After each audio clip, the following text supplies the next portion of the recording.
So I first met Tammy, I think, about 20 years ago at the first Biodiversity Planning Forum that I attended. She is very kindly joining us on a public holiday from a game reserve. So Tammy, I'm so happy to have the opportunity for you to speak to this group of people, and I'm sure we will all learn a lot. So let me do, yes, okay, that's fine. Great. So thank you, Tammy, over to you. Thank you. Thanks. Can you all see that and hear me all right? Yes. Perfect. Thank you. Hi, my name is Tammy Smith.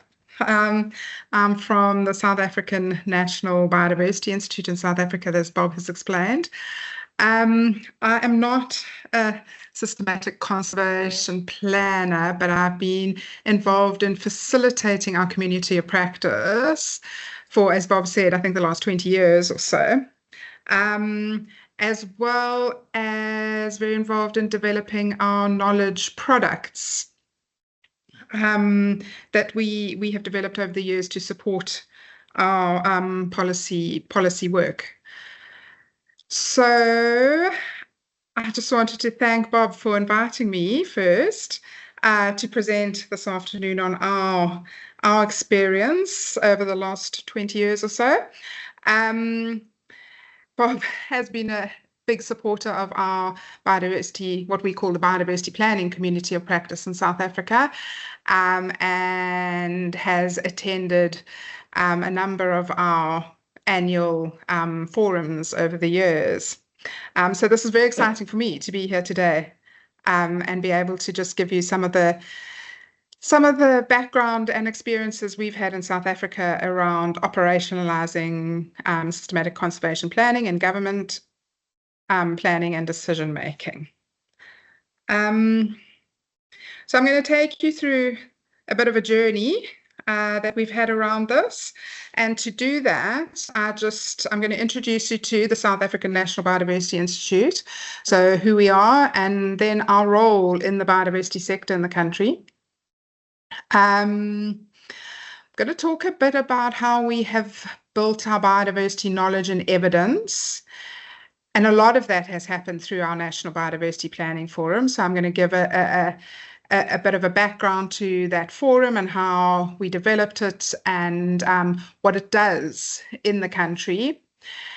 And then go on to how we've taken that biodiversity knowledge and evidence into our policy and action in the country. And use a couple of examples and case studies around to just show some of the ways we've done this, particularly around environmental authorization and land use planning, into our water sector, and then just very briefly talk a bit about natural capital accounting and where we are with that in the country. And then over the period, the last kind of 20-year period, we have learned many lessons, and we've put together about 6, I think, critical success factors that for us have been very important in building the community of practice and in being able to incorporate our biodiversity considerations into the planning, into other sectors' planning and decision making. So that's just a bit of an overview of where I'm going to go. And I think maybe if I use any terminology that's specific to South Africa and is a bit confusing, Bob, will you just let me know and I'll clarify anything around that as we go. Okay, so South African National Biodiversity Institute was established as in terms of what we call our Biodiversity Act in 2004. So it wasn't a new institute. We were the National Botanical Institute, and it just was an expansion of our role from plants to all biodiversity. We have a network of national botanical and zoological gardens, but where I sit and what I'm going to be talking about this afternoon is really the work that we've done in our biodiversity science and policy space. in generating, coordinating, and interpreting this knowledge and evidence that we need to support policies and decisions related to biodiversity in South Africa, but also in sectors that impact our biodiversity. And we don't do this solely by ourselves. We work with what we call a network of partners in the country.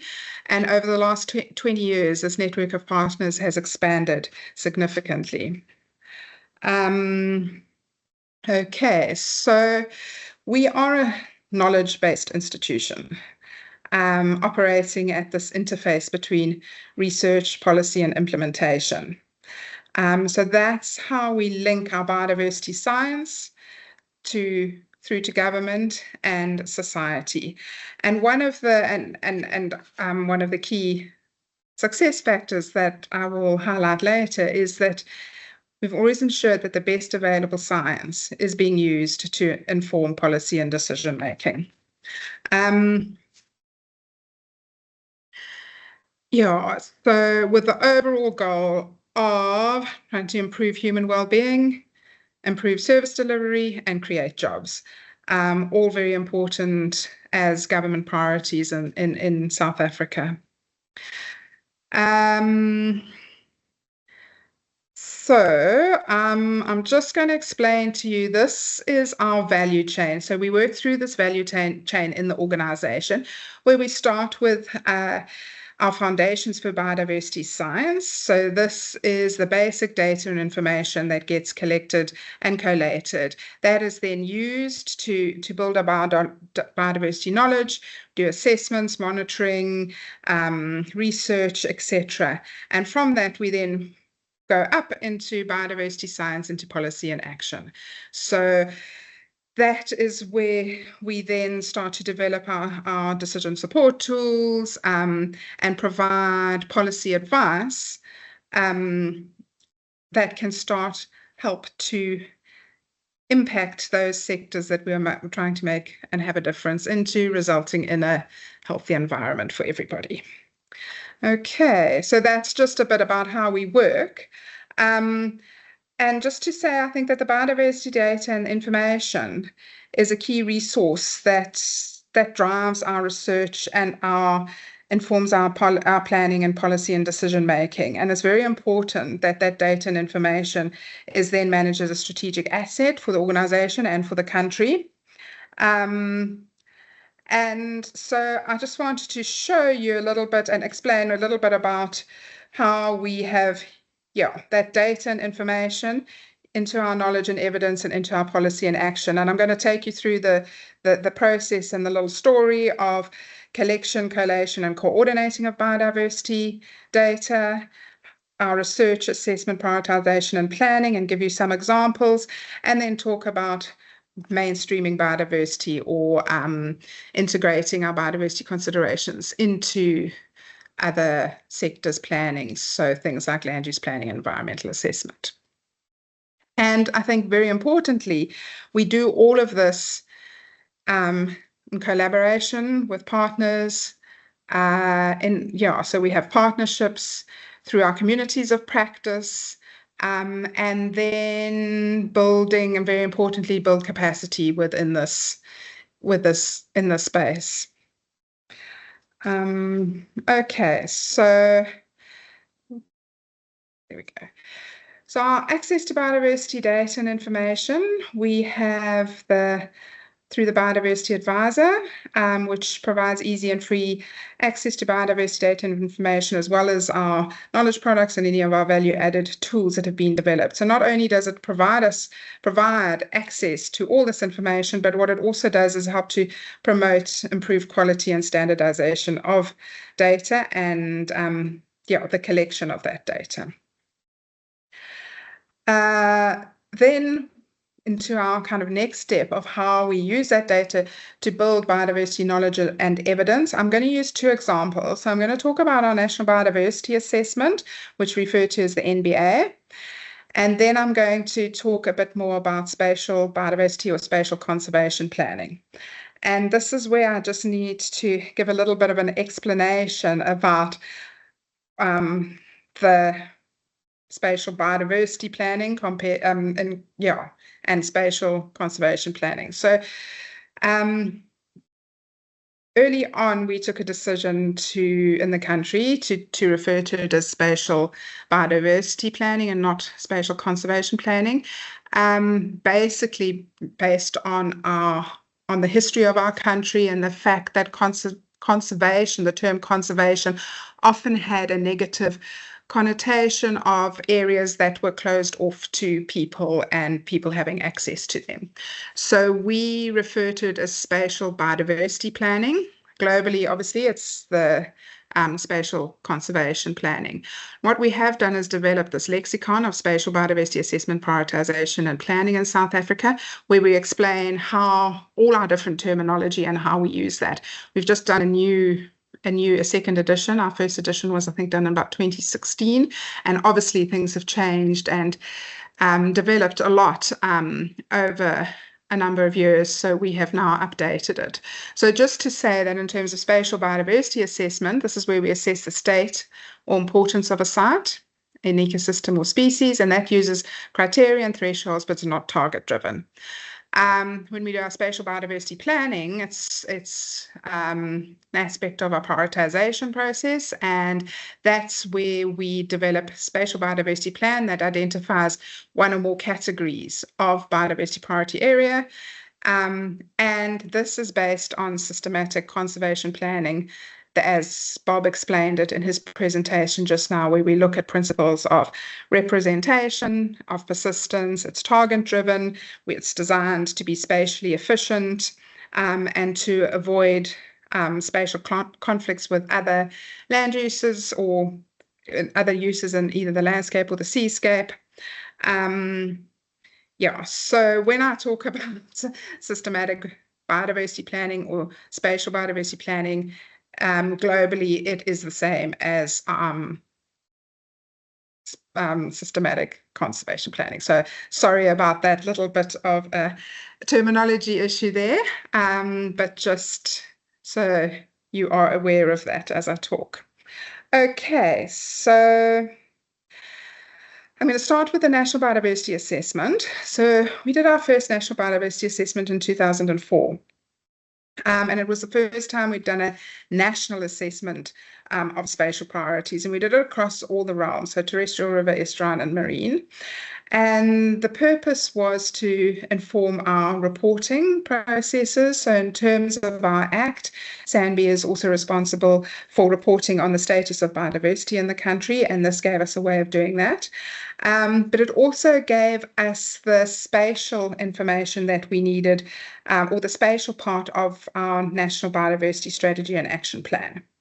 The idea is that this happens every 5 years. The years do change a little bit. It's not always every 5 years because it's a massive process. But we did one in 2011 and 2018, and they're currently busy doing the 2025 version. And what's different with this 2025 National Biodiversity Assessment is it's going to be an online, web-based and online. So we won't be producing the actual physical copies of books and things like we did previously, but it'll all be available through our online platform. The National Biodiversity Assessment has become this flagship product, not only for SANBI, but also for the biodiversity sector in the country, just because it brings together so many people and from many, many partner organizations. And just to show you in our 2018 NBA, just some of the stats, there were 93 institutions and 478 contributors, and they worked that out as being 75 person years of work. So the National Biodiversity Assessment has allowed us to have these widely used headline indicators for our threat status and protection level across all the realms for species and for ecosystems. And I'll talk a little bit about this a bit later when I talk about our community of practice, and give some other examples of what we've done. as well as the headline indicators and the assessment part. The National Biodiversity Assessment also identifies key messages. So information that we want policymakers, decision makers to know about the state of the biodiversity in the country and what can be done about that. Okay, so now I'm going to talk a bit about our spatial conservation planning. And because we can't act everywhere, we need to be able to identify where our biodiversity priorities areas are. And what spatial biodiversity planning does is it provides this defensible and spatially explicit approach, and it is based on the best available science. And it then gives us the biodiversity sector's input into this whole range of multi-sectoral planning and decision-making processes. All our spatial biodiversity plans include a set of land use guidelines to try and support how they are used and guide the process within the different sectors. And yeah, I think importantly, so much of our science-based work, the development of our tools and knowledge projects and products for our policy advice, these spatial biodiversity plans underpin all of that work. Okay, so the one that, well, I'm going to talk a little bit now about our what we call our maps of critical biodiversity areas and ecological support areas, so CBA maps. So this is the primary product that we use, spatial biodiversity planning product that we use in the country. South Africa has 9 provinces. It's split up into 9 provinces, and these CBA maps have been developed by all 9 of those provinces, which has given us a wall-to-wall of these CBA maps across the whole country. The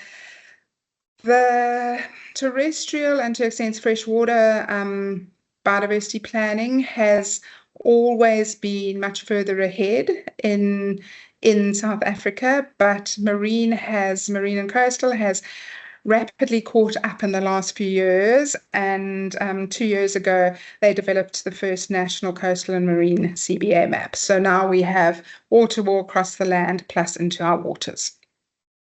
And what a CBA map is, it's a spatial plan for conserving biodiversity and maintaining an ecologically well-functioning landscape or seascape. So CBAs are what we want to keep in a good condition or good ecological condition to meet our biodiversity targets. So we want that to stay in a natural or near natural state. Whereas our ESAs, our ecological support areas, are the areas that are maintained in at least a fair ecological condition. So they are semi-natural or they are moderately modified. So what SANBI does is we then curate a national CBA map, which includes an amalgamation of all these provincial maps and our coastal and marine CBA map into a product which looks like that, showing the critical biodiversity areas in the country as well as the ecological support areas.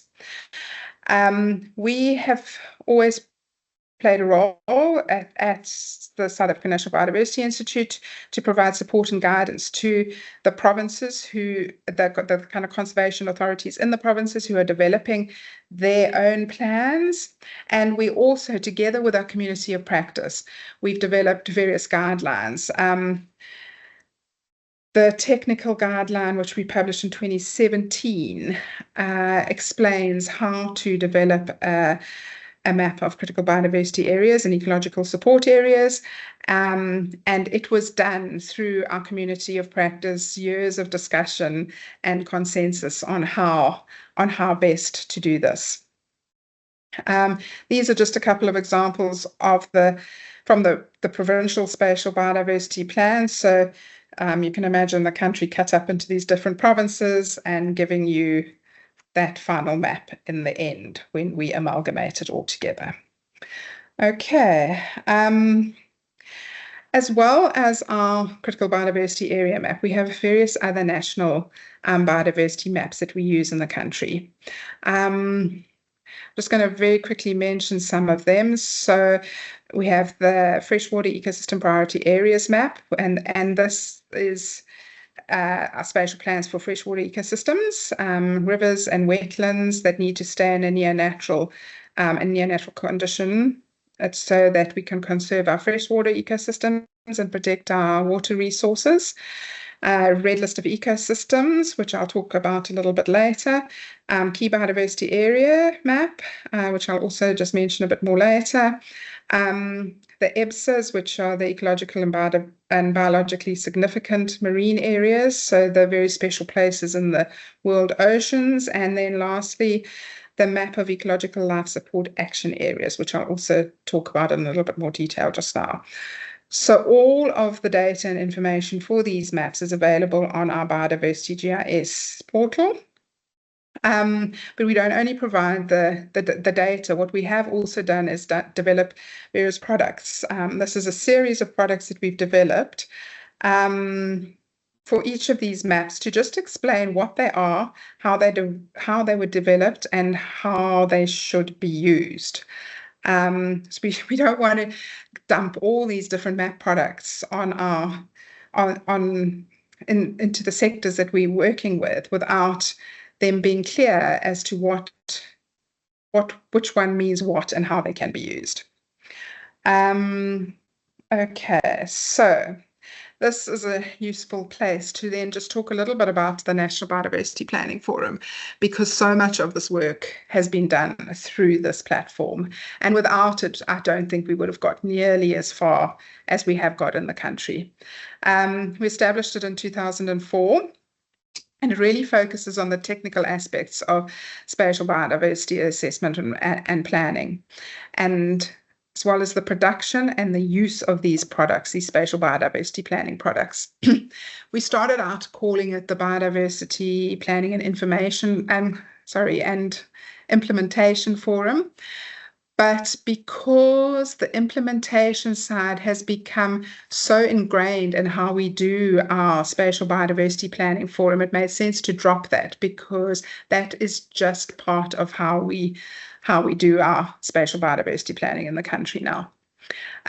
So the main objectives are about sharing lessons about spatial biodiversity assessment, prioritization, and planning initiatives, including the implementation. We also use it as a space for introducing new aspects of advanced spatial biodiversity planning. We use it as a place to develop these guidelines and standards for the country, build networks for better communication and collaboration, and then develop the capacity in this sector. So here is an image of, just to show the growth of the forum, which Bob did refer to earlier. So the first photo there in the top corner is from 2005, when we had 45 people. And now we've got to the stage where we're up to 200 odd people who have been participating over the years. And how we've always moved around the country. We don't hold it in one place. We move around the country to the different provinces. We co-host with them, particularly if they have just developed one of their provincial spatial plans and we want to celebrate that. We have moved around the country a lot. But I think one of the most important things that I just wanted to highlight about the forum is that it hasn't necessarily been about the program that we've developed each year. I mean, that is obviously what does draw people to it. But more importantly, it's been about providing that space for people to get together and network. And I think this has become particularly obvious in the last couple of years with COVID and what that meant and the impact that kind of had on our forum. And I just wanted to show you then a couple of stats around it. So that's over showing how we kind of have grown over the years. this is obviously where we had no forum because of COVID. We then tried to do a virtual forum. We did one in 2021 and one in 2023, which were fine. They worked fairly well, but they didn't provide that networking opportunity, which so many of the participants have always said is why they participate in this particular forum in the country.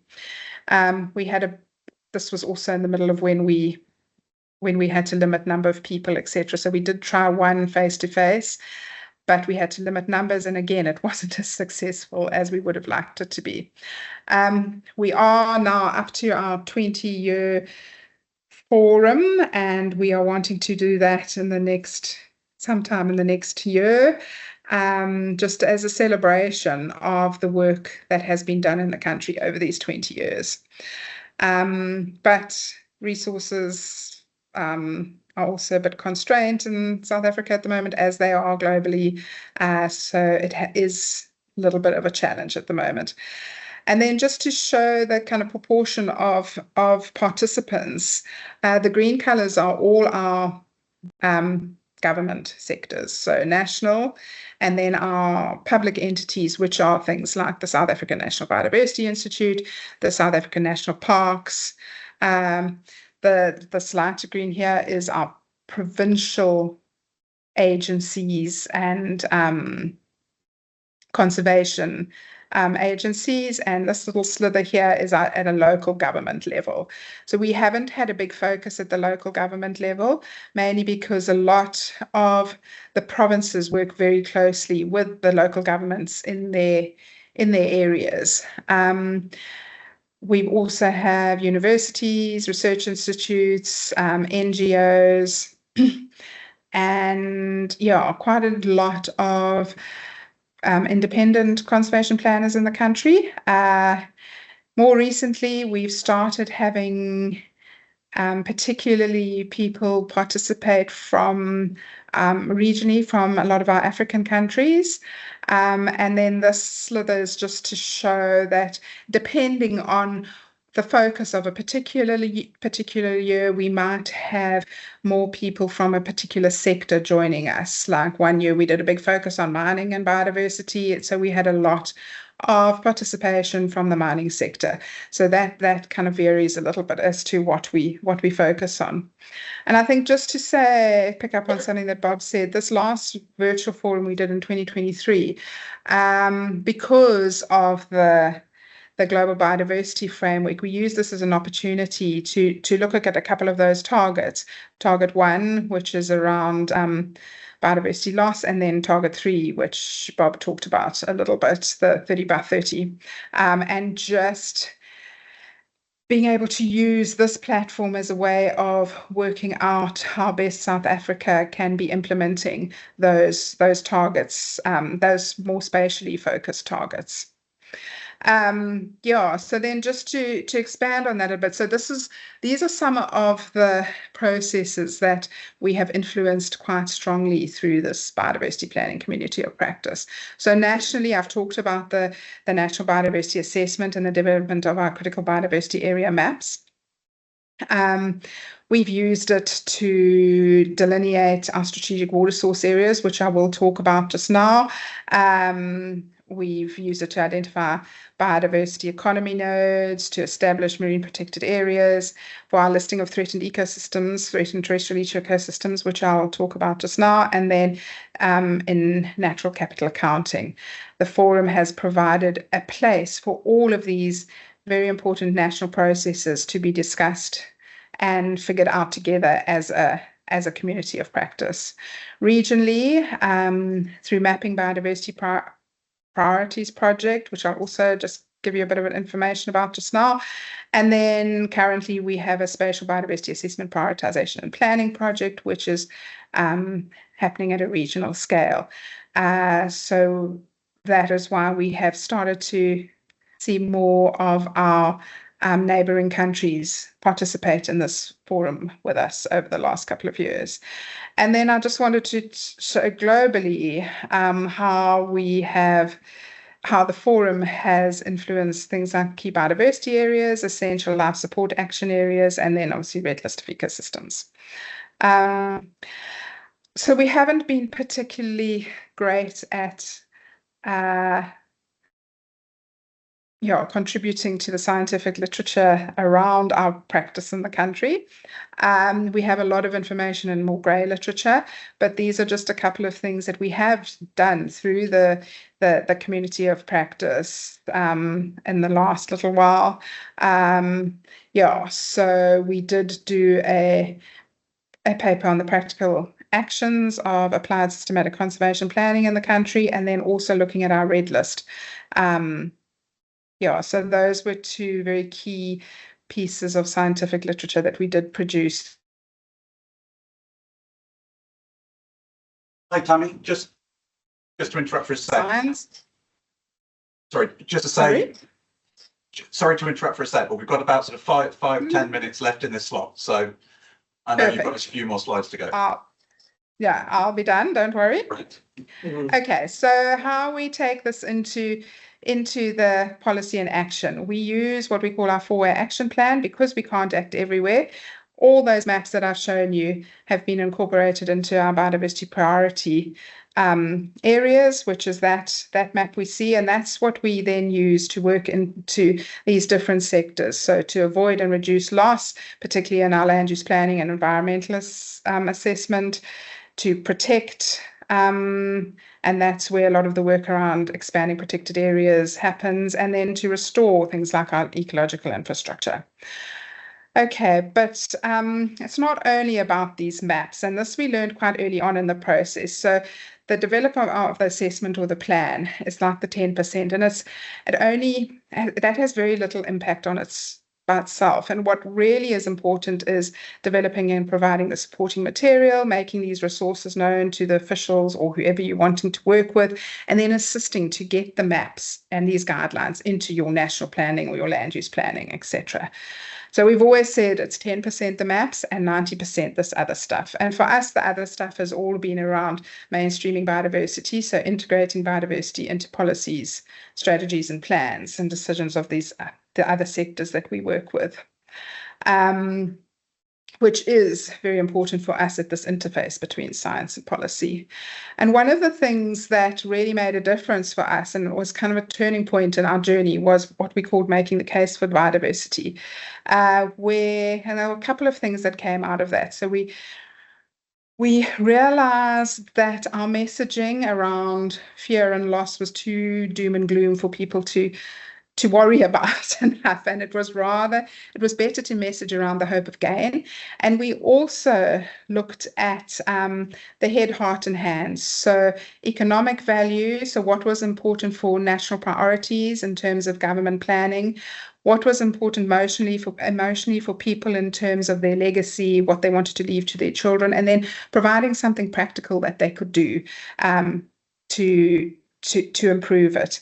And so that's what we've called making the case for biodiversity. And what it did lead to was us starting to use the terms biodiversity assets, which connotates which is this connotation to wealth, and then ecological infrastructure, which ecological infrastructure is like the built infrastructure. We refer to our ecosystems as ecological infrastructure, and this gave us traction with another whole range of people, like engineers, like the National Planning Commission, where we could start interacting with them to be able to better manage our biodiversity and ecological infrastructure for healthy landscapes and seascapes to benefit people and the economy. So just very quickly, our ecological infrastructure, just what I mean by that is our naturally functioning ecosystems. So that delivers valuable services to people. So for example, a wetland or a river, and it's nature's based equivalent to the built infrastructure. This little example over here on the side is where we can show that if you have a dam in an eroded catchment, it's going to silt up and you're going to lose your storage potential and reduce the lifespan of that dam, and there's going to be increased maintenance costs. But if you keep that catchment in a healthy in a healthy state, your rivers are intact, your wetlands are intact, then this enhances the investment in that built infrastructure. And this we've just found has been a very important concept for the concept of investing in ecological infrastructure has been very important for us in the country. So although I said that the maps were only 10% and the rest was 90%, we found that without those maps, we wouldn't have been able to mainstream as efficiently as effectively as we have done, and that our map products have been an incredibly powerful tool to translate science into practical tools for these different sectors, giving us opportunities to communicate and collaborate and try and influence the actions that we do want. So a couple of the examples which I'll just flip through. So in terms of environmental management and land use planning, and in terms of the water sector and then natural capital accounting. So environmental management and land use planning, we were able to influence the National Spatial Development Framework, which is the overarching framework for spatial development in the country. And that now refers to things like ecological infrastructure. At a municipal or local level, there's an act called the Spatial Planning and Land Use Management Act, where all municipalities have to develop spatial development plans. And this is where a lot of our community of practice work very closely in those local areas and those local governments to ensure that the biodiversity priorities are being incorporated. And we develop various guidelines to help support that.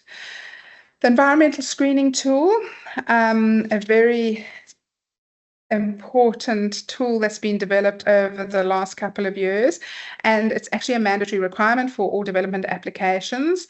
So anyone wanting to develop has to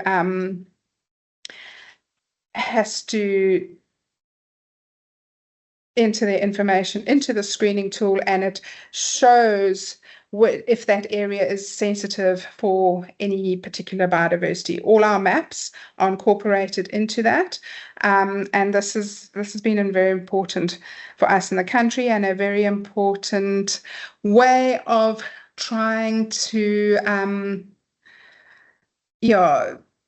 prevent the conflict between development and biodiversity. Listing of threatened ecosystems. We first listed our ecosystems in 2011. It was about a 5-year process where we worked through the community of practice to develop criteria and identify our ecosystems. And then when the IUCN Red List of Ecosystems approach was developed, we have now aligned to that approach, and we have revised our list, and a revised list was gazetted. We use these because our spatial plans are already integrated in law and legislation in the country. They must be considered in any spatial planning and development decisions that must be made. And then the critical endangered and endangered ecosystems also trigger requirements in terms of our EIA or our environmental impact assessment regulations. Obviously, these are very important also for our national reporting as well as global reporting into things like the Global Biodiversity Framework now. And in the 2018 NBA, found that rivers and wetlands were coming up as one of the most endangered ecosystems in the country. And this, together with the fact that South Africa is a very water scarce country, has given us an opportunity to develop a couple of projects about mainstreaming programs into the water sector. And one of these is through delineating our strategic water source areas, which are generally in the high-lying parts of the country, and that's 10% of the land, which provides 50% of water.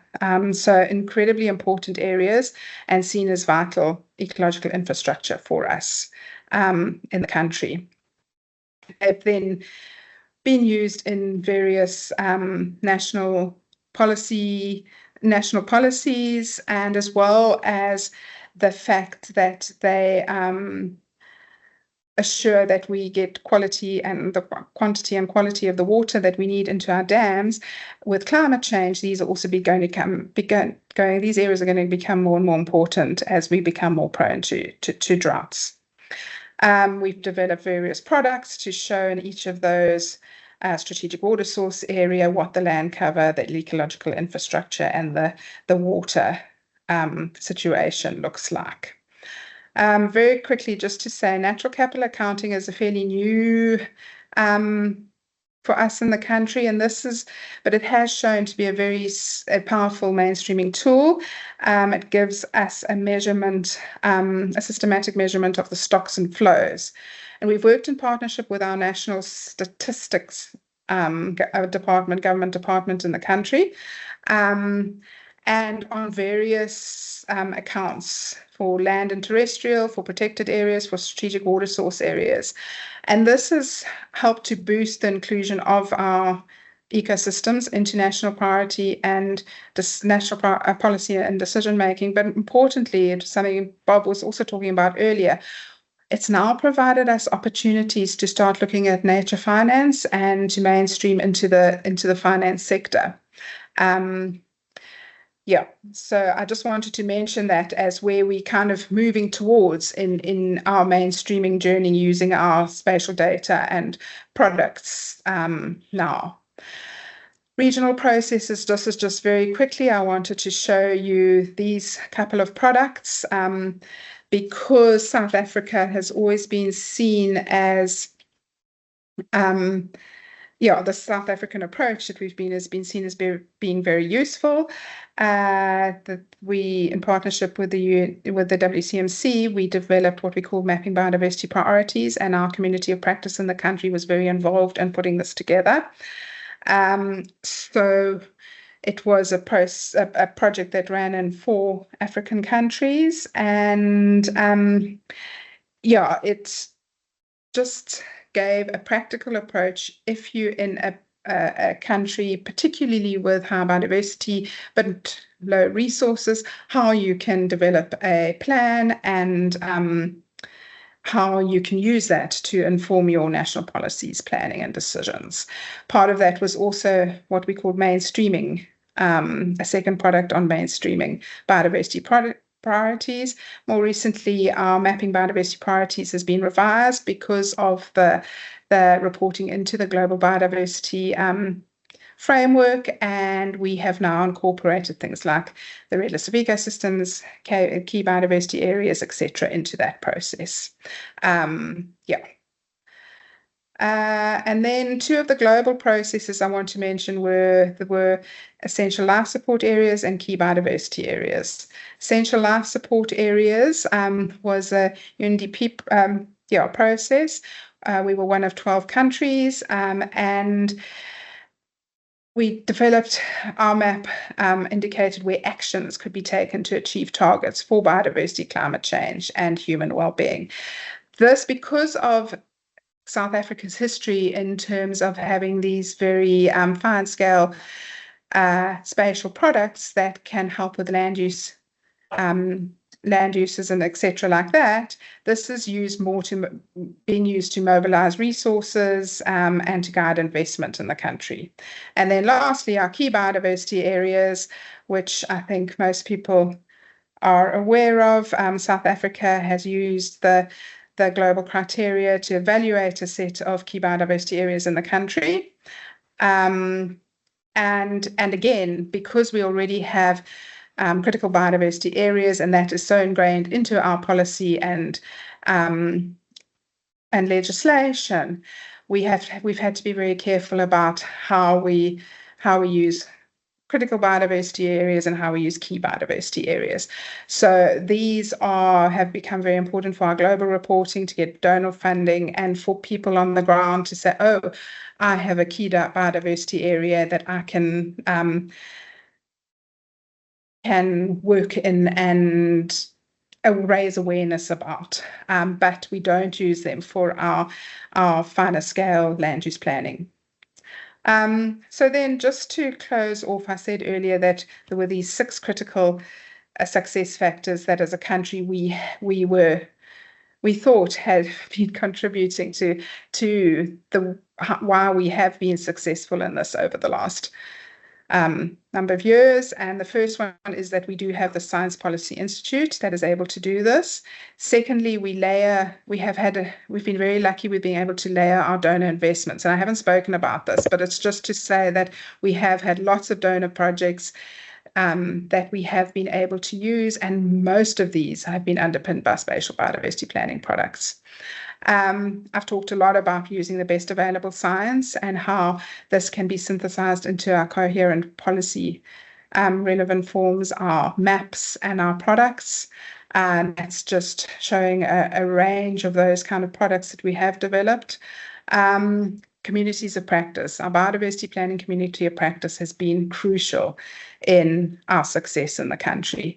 We have other communities of practice in other spaces, but the forum has obviously been very important from a spatial point of view.